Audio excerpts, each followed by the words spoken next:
आज हमारा टॉपिक है विकासशील देशों में भुगतान शेष में असंतुलन की समस्या।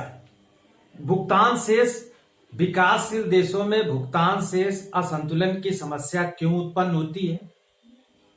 भुगतान शेष क्या होता है? इसके पहले हम लोगों ने पढ़ा कि भुगतान शेष किसे कहते हैं, भुगतान शेष और व्यापार शेष में क्या अंतर है, भुगतान शेष में असंतुलन के क्या कारण है, भुगतान शेष असंतुलन को दूर करने के मौद्रिक उपाय और गैर मौद्रिक उपाय। आज जो हमारा टॉपिक है वो है भुगतान शेष और विकासशील देश। विकासशील देश, हम जानते हैं कि विकासशील देशों में प्राथमिक वस्तुओं का उत्पादन होता है, उनके पास पूंजी का अभाव है।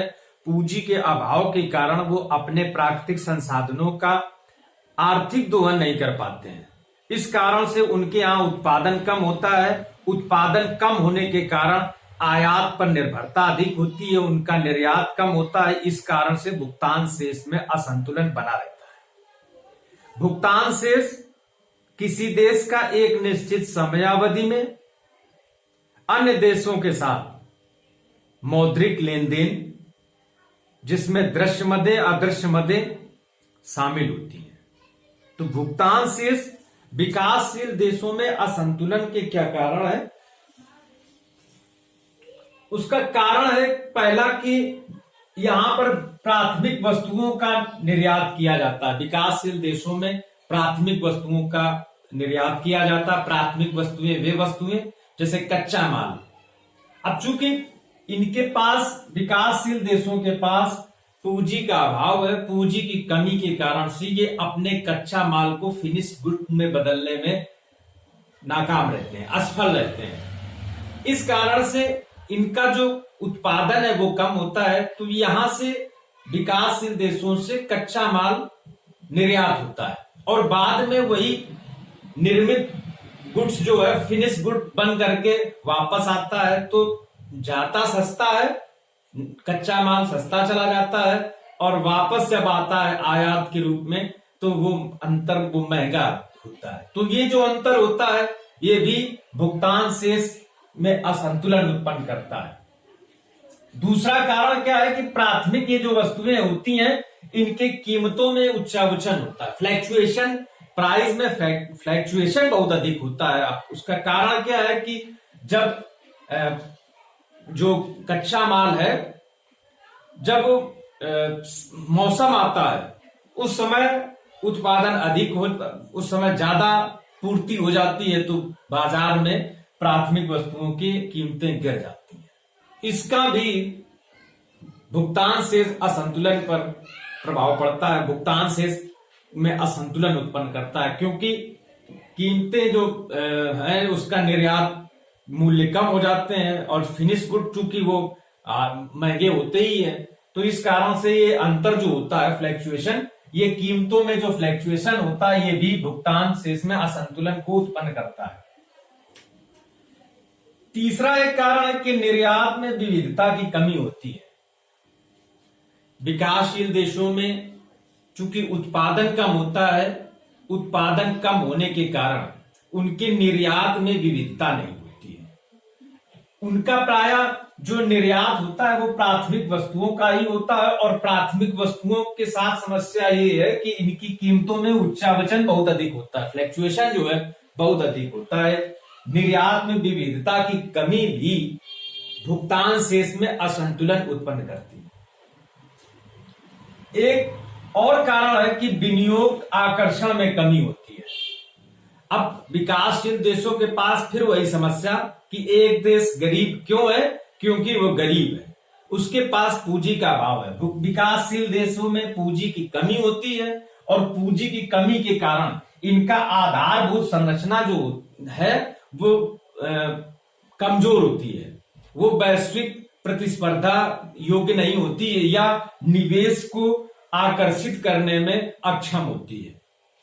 विकासशील देशों में शांति सुरक्षा की व्यवस्था भी, लॉ एंड ऑर्डर भी कमजोर होता है। इस कारण से भी विनियोग, निवेश जो है वो आकर्षित नहीं होता है। विनियोग आकर्षण न होने के कारण, विनियोग न हो पाने के कारण प्राकृतिक संसाधनों का आर्थिक दोहन नहीं हो पाता है, इनका उत्पादन कम रहता है और पूंजी का प्रवाह जो है न आने के कारण से भी इनका भुगतान शेष जो है वो असंतुलन में रहता है। दूसरा है कि विदेशी बाजार में कमजोर प्रतियोगी होते हैं। विकासशील देश का जो उत्पादन है, जो यहाँ की वस्तुएं हैं, उनकी गुणवत्ता वैश्विक स्तर की नहीं होती है। दूसरा कारण यह है कि इनकी कीमतें वैश्विक प्रतियोगी कीमतों से अधिक होती हैं। एक तो गुणवत्ता में वैश्विक प्रतियोगिता में आप पीछे हैं, विकासशील देश, उनकी वस्तुएं, और दूसरा कीमतें भी प्रतियोगी नहीं है। ये दोनों जो फैक्टर हैं, ये क्या करते हैं कि विदेशी बाजार में विकासशील देशों को कमजोर कर देते हैं, उनको प्रतियोगिता में पीछे कर देते हैं, उनका निर्यात कम हो जाता है, उनकी वस्तुओं में आकर्षण कम होता है, उनकी मांग कम हो जाती है। मांग कम हो जाने के कारण से जो विकासशील देशों की वस्तुएं हैं वो विदेशी बाजार की प्रतियोगिता से पिछड़ जाती हैं।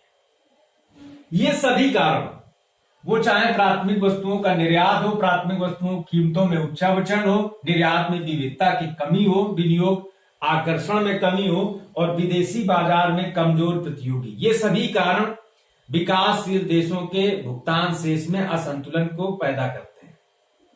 अब इसको दूर कैसे किया जाए? इसको दूर करने के निम्नलिखित सुझाव दिए जा सकते हैं। कौन कौन सा? निर्यात में विविधता लाई जाए।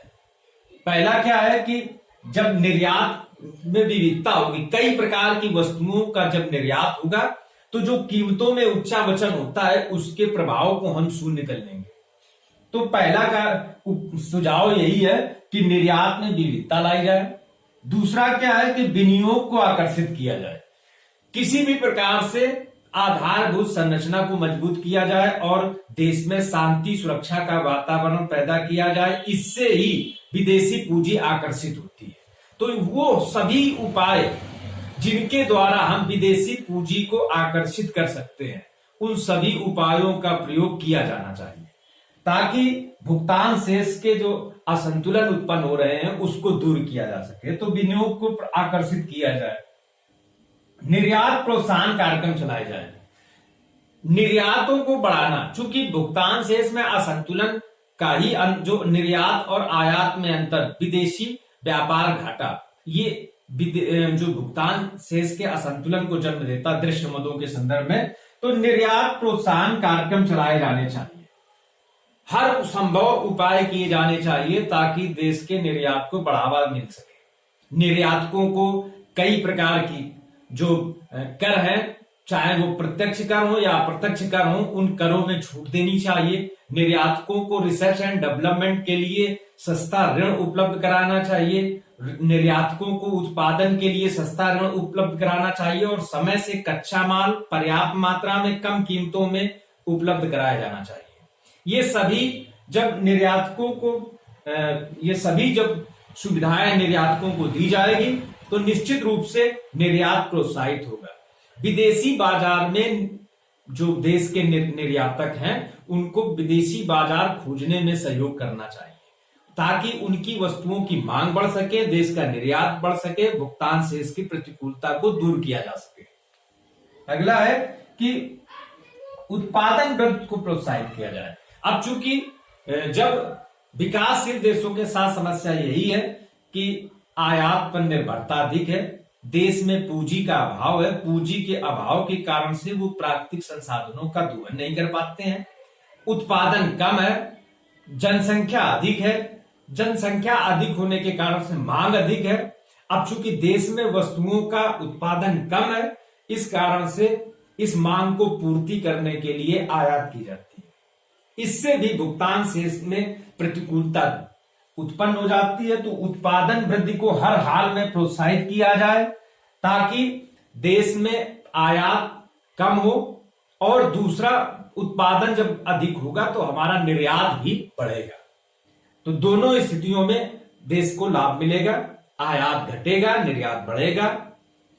अगला क्या है कि जनसंख्या वृद्धि दर में कमी लाने का प्रयास किया जाना चाहिए। विकासशील देशों की एक समस्या जनसंख्या उच्च वृद्धि दर है। जनसंख्या की उच्च वृद्धि दर विकासशील देशों की एक समस्या है। इस समस्या से आयात में वृद्धि होती है, उपभोग जो होता है वो स्व उपभोग बहुत अधिक हो जाता है, तो हमारे पास निर्यात के लिए वस्तु की कम मात्रा बचती है, भुगतान शेष में असंतुलन उत्पन्न हो जाता है। तो जनसंख्या वृद्धि दर में कमी लाने का प्रयास, हर संभव प्रयास किए जाने चाहिए।